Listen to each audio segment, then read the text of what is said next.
Thank you, everyone. I'd like to say thank you to UNC and the Orange County Department on Aging for inviting me to speak here today on this very important topic. I'm going to start by acknowledging Ed, and as he noted, I come to this discussion from a very unique but unfortunate perspective. I'm going to start by saying the obvious. You are going to die.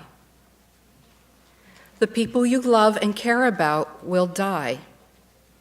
Everyone dies. It is a universal experience. And the chances are very good that someday you will become a caregiver of a dying loved one if that hasn't happened to you already. Unfortunately, Americans have a lot of difficulty discussing the end of life. Our culture is profoundly disturbed by the concept of death, as if acknowledging the reality of it is an admission of defeat.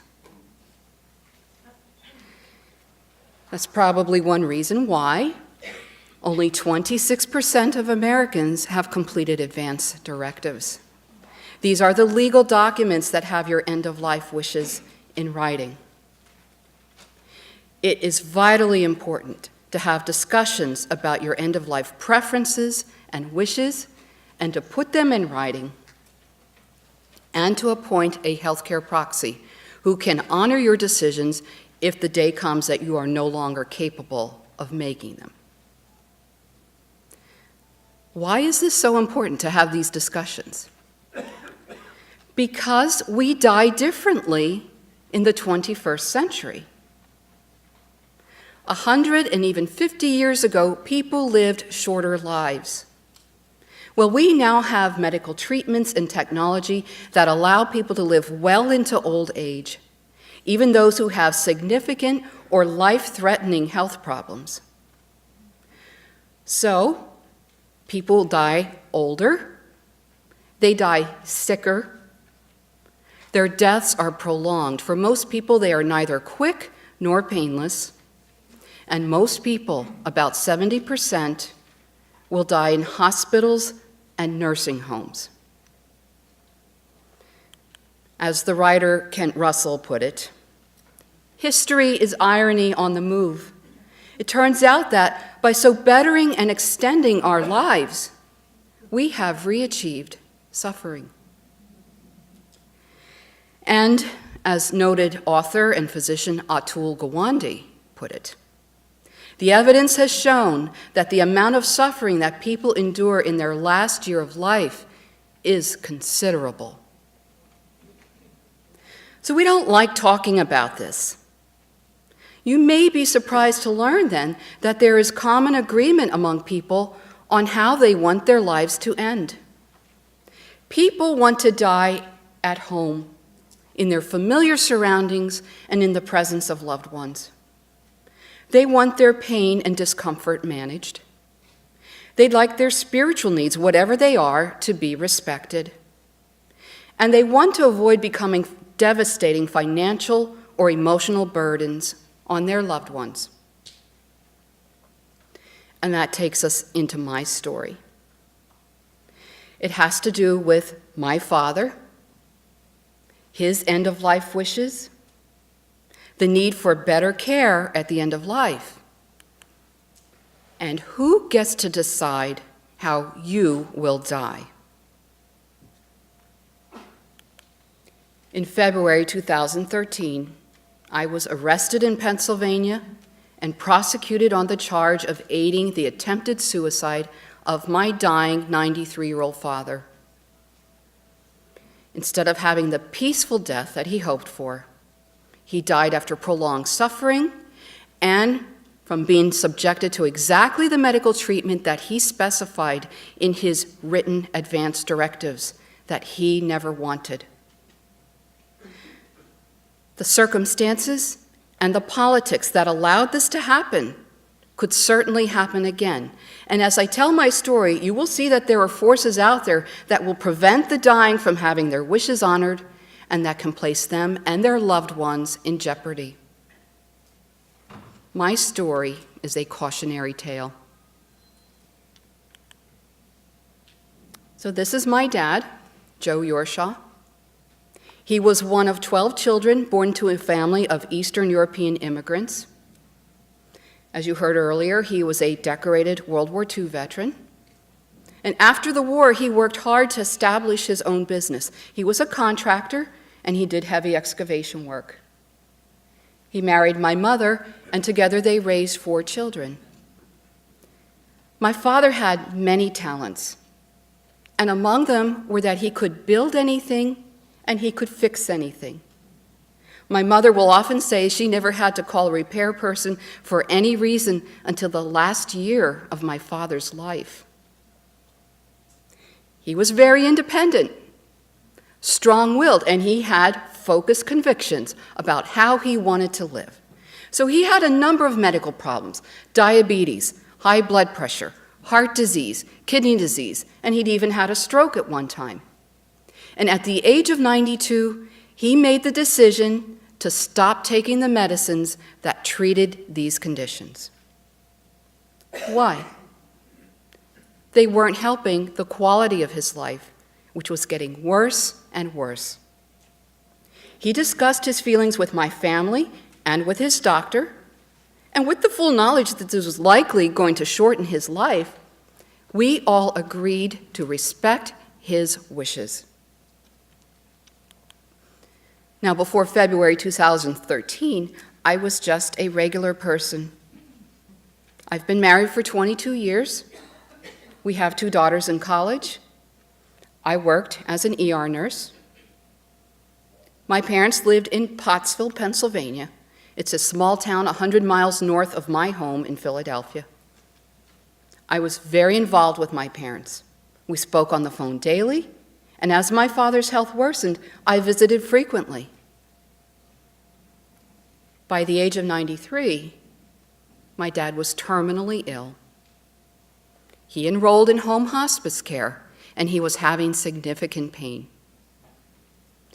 As a nurse, I know that pain and other distressing symptoms often worsen as a person nears death.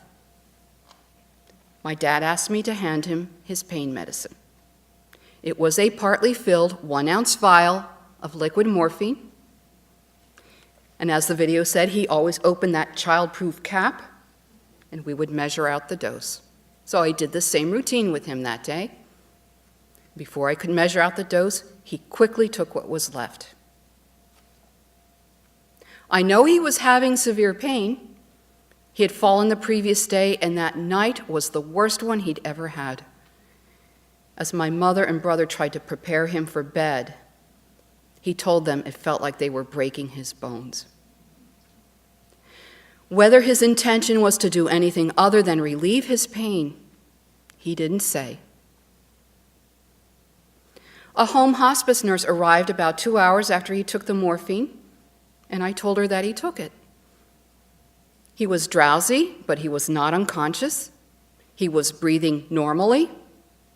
He was able to follow commands, and he was able to respond to questions. The hospice nurse and her supervisor insisted that my father be taken to the hospital to be treated for an overdose. Now, my father had written advance directives that clearly stated he wanted no life-prolonging treatment. I was his legal health care proxy. He had a standing do not resuscitate order.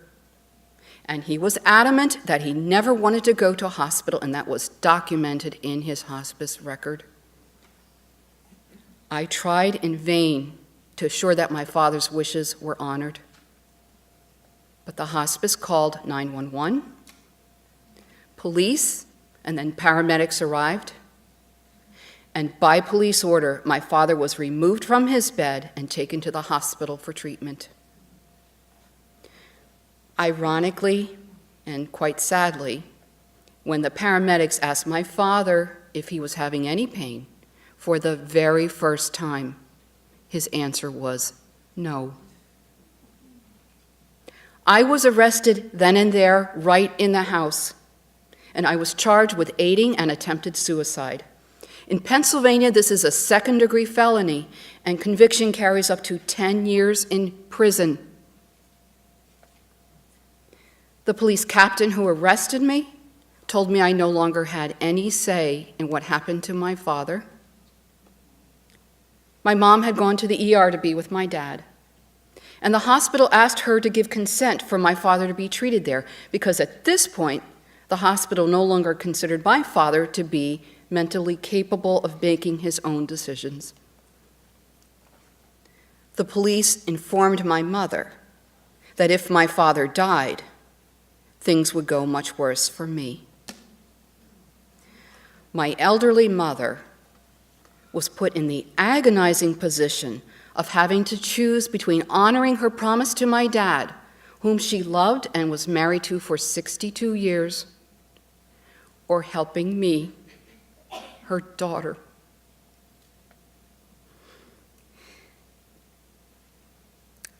So, in order to help me, my mother gave consent for the hospital to treat my father.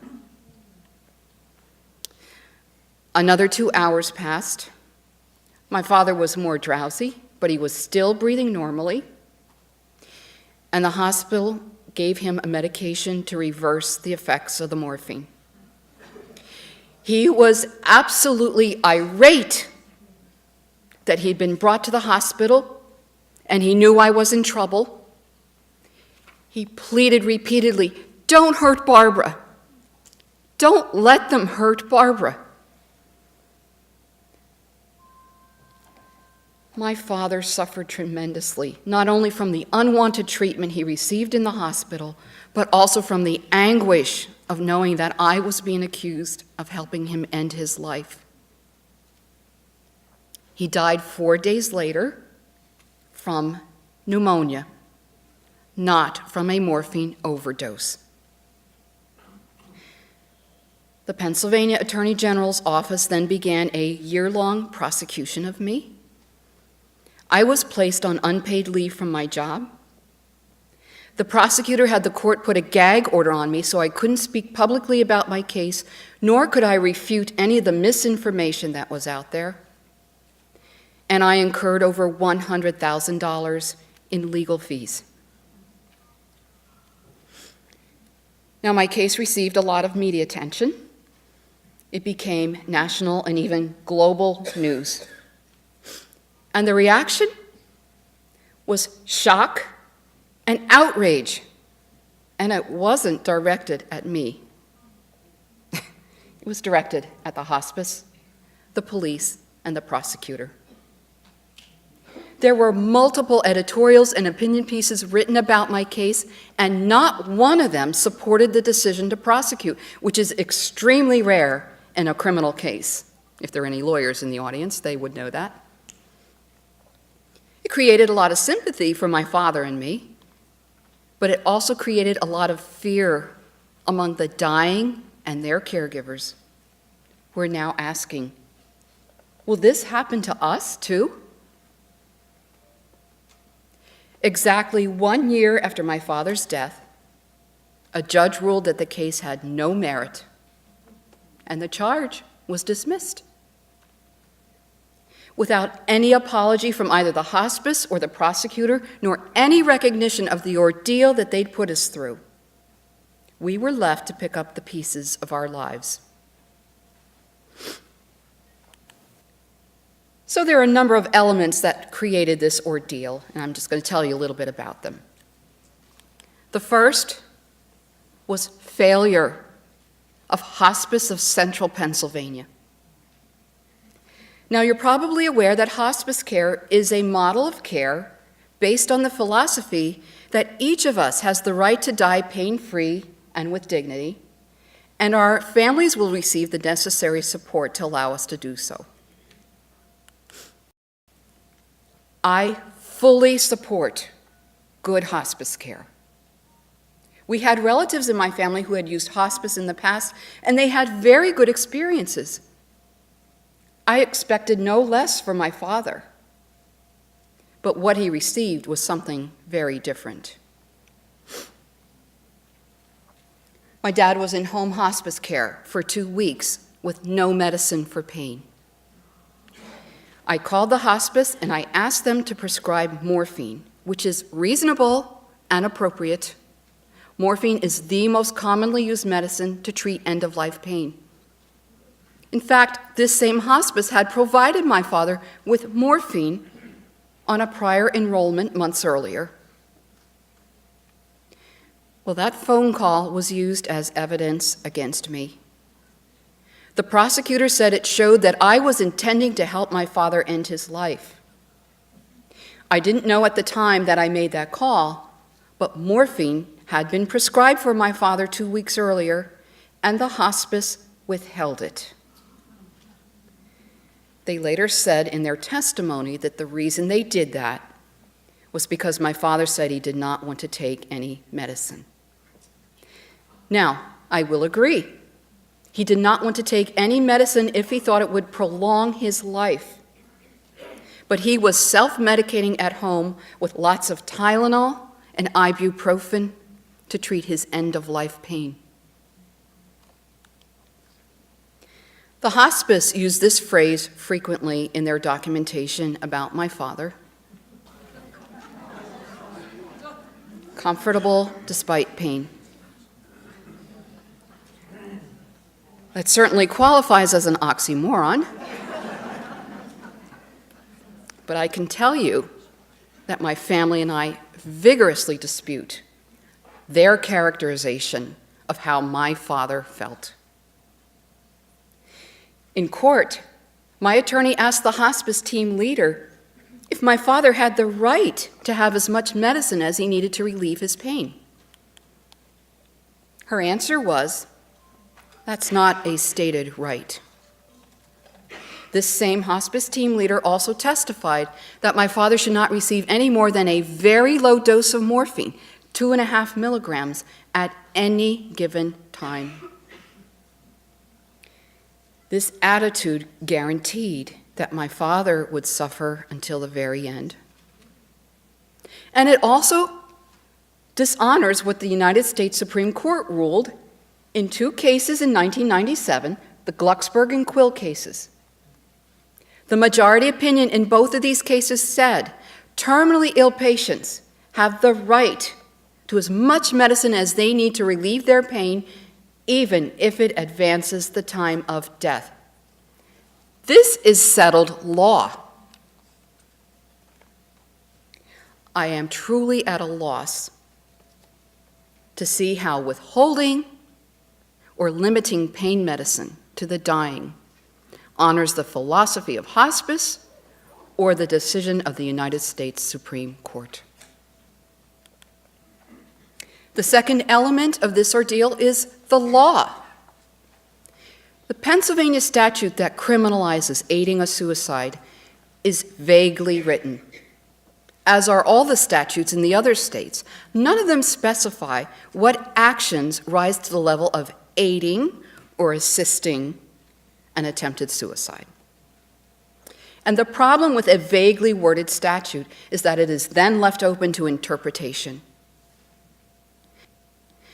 The prosecutor in my case interpreted the law to mean that providing a dying man his legally prescribed medicine, which he was permitted by law and by physician order to self-administer, rose to the felony level of aiding an attempted suicide. So caregivers have to fear arrest, and imprisonment if they advocate for their dying loved ones. And the dying have to fear being forced to be subjected to unwanted medical treatment because someone in a position of power decides that their end-of-life wishes will not be honored, either because they don't agree with that person's wishes or because they feel that it's their right to impose their beliefs on other people. 1 out of 4 Americans has received unwanted or excessive medical treatment. And that equates to more than 25 million Americans. Now, certainly, people bear some responsibility if they have not articulated their wishes. But for someone like my father, who not only openly discussed his wishes, but had them written in legal documents, to have them overridden is unconscionable.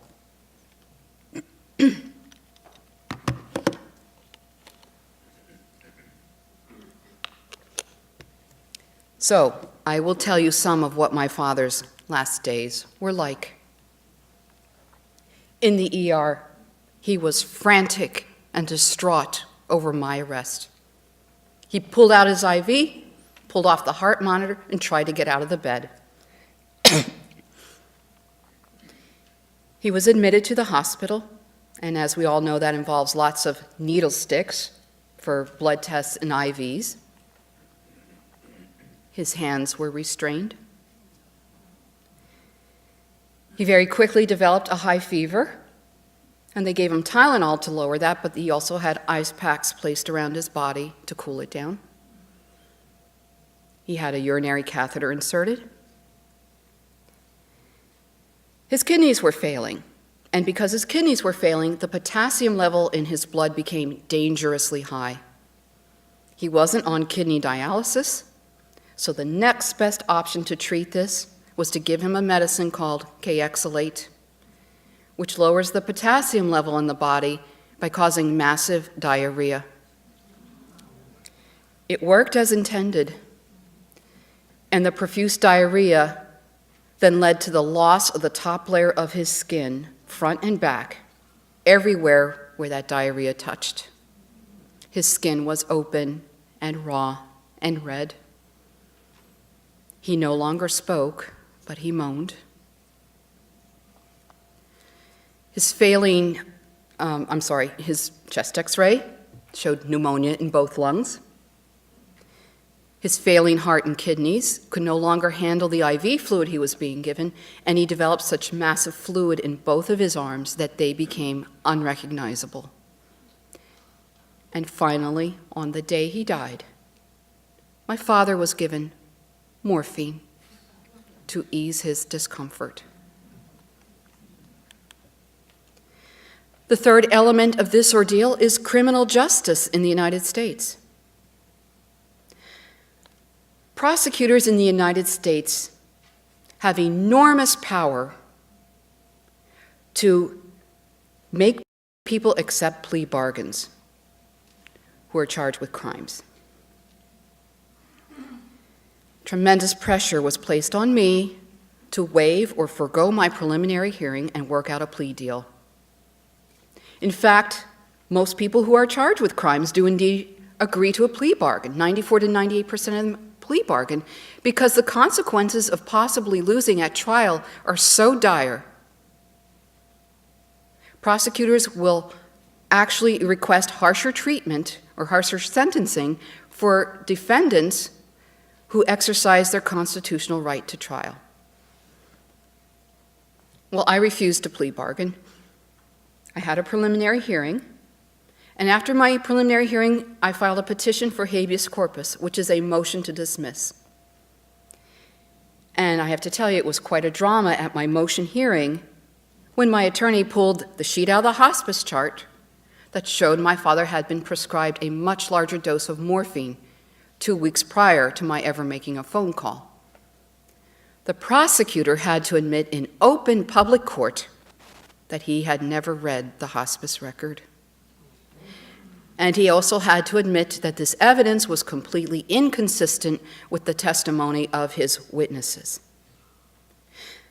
Now, why would a prosecutor not even read their own evidence? The only explanation is that they fully expected that I would succumb to that pressure to plea bargain, and it just didn't matter enough. I didn't matter enough for them to verify their own witnesses' statements. The fourth element of this ordeal is politics. Just when you thought the story couldn't get any worse. There was one more person who wanted this case prosecuted, and that was the local county coroner, David Moylan.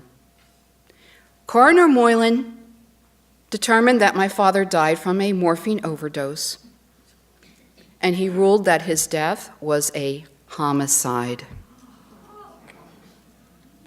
Yes, a homicide.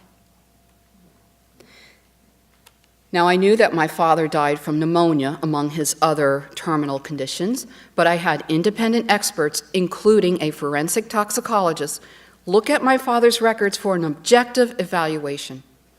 They all agreed he did not die of a morphine overdose. To quote, "This was not a lethal level of morphine by any means." Now, why would the coroner say such a thing? A few short weeks after releasing my father's death certificate, Coroner Moylan publicly announced that he was running for United States Congress on a sanctity of life platform. The coroner was asked in an interview what made him decide to run for Congress, and this was his response. It really just boiled down to one primary issue, and it's one I feel strongly about: the sanctity of human life. It's so important to defend human life from conception to natural death. The coroner also said this: it's very important that every decision you make as coroner to determine the cause and manner of death, see how does it affect the sanctity of life. I've been doing that for the last year and a half. Now, the coroner has every right to his religious beliefs. He is an openly devout Catholic. He has every right to have political ambitions. But once you inject religion and politics into death investigations, the consequences can be catastrophic. I am well aware of what the implications were for me if a judge or jury had believed what this coroner said. Even the prosecution never went so far as to call this a homicide. In fact, they wrote in a brief to the judge that the Commonwealth has never argued that the defendant was responsible for her father's death. So, to recap, these four things: failure of Hospice of Central Pennsylvania, a vaguely written criminal statute, criminal injustice in the United States, and politics all came together to create this horrific ordeal for my father and me. Do you think this could happen again? Well, I'll tell you what the Attorney General of Pennsylvania had to say when the judge dismissed my case. She said, if the citizens of the Commonwealth disagree with an existing statute, it is incumbent upon the people to work with the General Assembly to amend the law. Until such amendment occurs, it is the legal responsibility of prosecutors to enforce the law as it currently exists. I'm going to share a reaction about this written by Paul Carpenter, who was a journalist with the Allentown Morning Call. This is what he had to say. If medical people can ignore a do not resuscitate stipulation, a living will, or any other obstacle to the profits of prolonged agony, and if Pennsylvania's top law enforcement officer sides with them by going after someone who tries to protect a family member's dignity, it's a frightening threat to individual freedom indeed. During the year that I was out of work, I spent a lot of time doing my own research. I researched hospice care, pain management at the end of life. I researched the law, and I researched the Oregon Death with Dignity Act. 18 years ago, Oregon became the first state in the country to enact medical aid in dying, which allows a terminally ill person who meets the eligibility requirements to obtain a prescription to bring about a peaceful death if that person feels their suffering has become intolerable.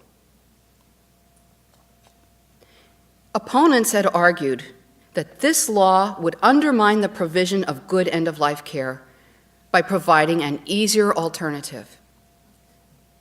But guess what? The opposite happened. Within a year of the passage of medical aid in dying, end-of-life care in Oregon improved in dramatic and measurable ways. Hospice care improved, and the utilization of hospice greatly increased. Advance directives are honored, and more people in Oregon die in their own homes than in any other state in the country. Talk about a silver lining to that law. It worked so well that it prompted the noted bioethicist Arthur Caplan to make this observation. The Oregon law has benefited many more people than have actually used it. A full third of the people who obtain the prescription don't even use it. But they are comforted by knowing that they have it there in case they feel that their suffering becomes unbearable. This law allows a terminally ill person to have the freedom to control their own dying process. Basically, to be eligible for medical aid in dying, a person must be terminally ill. That means 6 months or less to live, as determined by their primary physician and a consulting physician. They must be mentally capable of making their own health care decisions. They must be able to self-administer the prescription and have to be at least 18 years old. Support for medical aid in dying continues to grow. I just have a couple polling results here. Throughout the United States, the Gallup poll shows 68% of Americans in favor of medical aid in dying. Harris poll, 74% in favor. And in 2014, a Medscape poll of physicians show a clear majority of physicians now support medical aid in dying. And among the disability community, the support for medical aid in dying reflects the same amount of support as it does among the general population, and I have polling from 3 states here. In Connecticut, 65%, Massachusetts, 74%, and New Jersey, 63% in the disability community support medical aid in dying. I have 3 points that I'd like you to take away from what I'm saying today. The first is that end-of-life care should align with a person's values, preferences, and wishes. Second, I think a lot of us agree here, this kind of ordeal could certainly happen again. And third, medical aid in dying and the benefits that this option brings should be a choice available in all 50 states and the District of Columbia. Last year, Stanford University did a study among a very diverse group, multi-ethnic and multilingual, in the San Francisco area. And in this study, they asked the people, what kind of care do you want at the end of life? And this was the common response. People want to live as long as they have a good quality of life. And when it is their time, they want to be consulted so that they die in a way that they are respected. So it brings us back to this. Who gets to decide how you will die? And think about it. Aside from how we die, most of us get to make the major decisions about our own lives. We live in a pluralistic democracy, and this is an intensely personal decision. Your end-of-life choices should not be dictated by theological doctrine or by some other person's personal ideology. People's values, preferences, and wishes must be respected at the end of life. And we must have the conversations about this. For my father, it was really important to him to be able to make his own healthcare decisions, the decisions about his own life, and the decisions about the end of his life. And he took the necessary steps to ensure that these decisions would be honored. Yet my father died a terrible death. And my family and I continue to be haunted by this horrific ordeal that was my father's end of life. I don't know if he would have chosen medical aid in dying if that option was available to him. But I do know that he would have wanted the freedom to make that choice. And whatever his decision was, he would have wanted it to be honored and respected. I'd like to thank all of you who came here and took time out of basketball season and your busy lives to hear my part of this important discussion. Thank you.